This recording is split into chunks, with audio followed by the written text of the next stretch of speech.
It was a rather heavy, I'll do it quickly, but a rather heavy day when I went in to see the Hamas terrorists that had been captured alive. And one of them I recognized. And that was a moment where I really did think again about the nature of evil. And yes, it's hard not to think of it in a theological context in this. There was a family who on the 7th were in their home in a small community in the south. And the oldest boy was a teenager, had already gone to the beach with friends, and a landing craft of Hamas came in and they killed him and his friends. And then they went to the community, and the father of the family was there in the house and ran into the bomb shelter with his 2 teenage sons. I think the boys were 10 and 12 or thereabouts.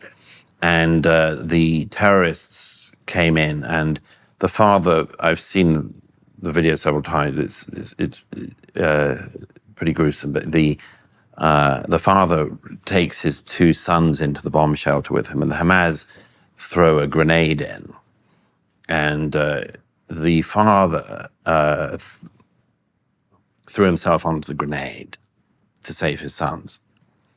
And they come out of the shelter staggering, I mean, both in their underwear, and one of them, his eye had been blown out of his socket, and the other one had lost his hearing. His ear was off. And they come into the main room of the house, and again, it's all on video. And they're both completely disorientated, of course. One of them is saying, "Where's father?" And the other one is saying, "Didn't you see him?" And then the terrorist who killed their father walks into the room with a Kalashnikov and just looks at the boys, goes to the fridge, opens the fridge, and gets out a Diet Coke and starts drinking it in front of them. Mm-hmm. And also later asks where their mother That's how you demonstrate that the suffering is irrelevant. Right. With that casual consumerist gesture. Yes. Right. And that, what would you say, that perversion of hospitality. Yeah. Yeah. So inevitably, yes, you get to the question of how does so many people get taught this or encouraged into this? And I was very struck. This is very much in your wheelhouse, but one of the reunions of the survivors of the Nova Party, I got talking to a remarkable woman who was a therapist who was working with them. And these were, of course, all deeply, deeply traumatized young people who were, have difficult time for the rest of their lives.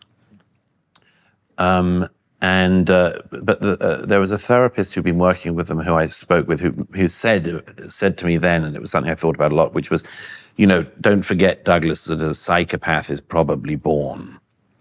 Sinoir was a type of psychopath, clearly.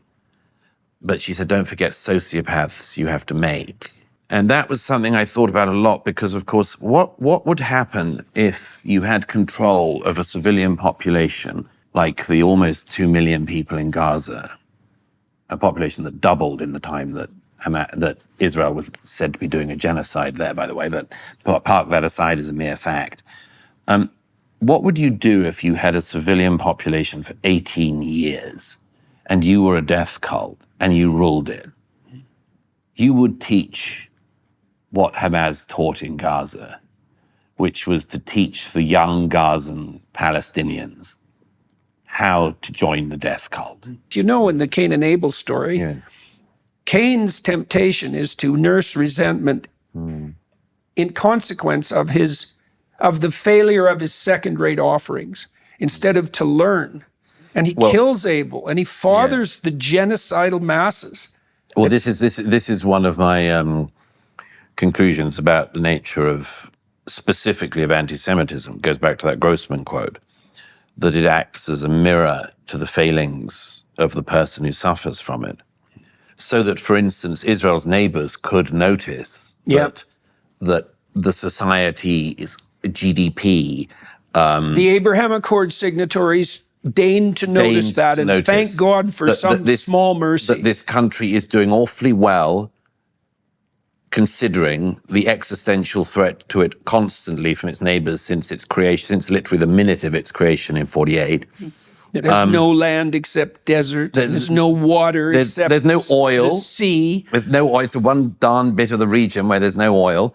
And yet they make a success of it. And if you look around the rest of the region and you see... Colonial enterprise, Douglas. I know.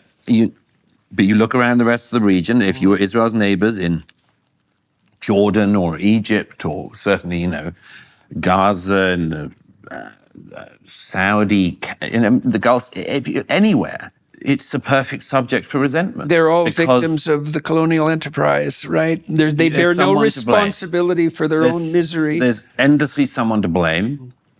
That's convenient. That's very convenient. Very. And someone to hate. That's even better. And that's a great unifying thing among much more. And boy, the worst of your people can really delight in that. And you just have to let them loose and encourage them.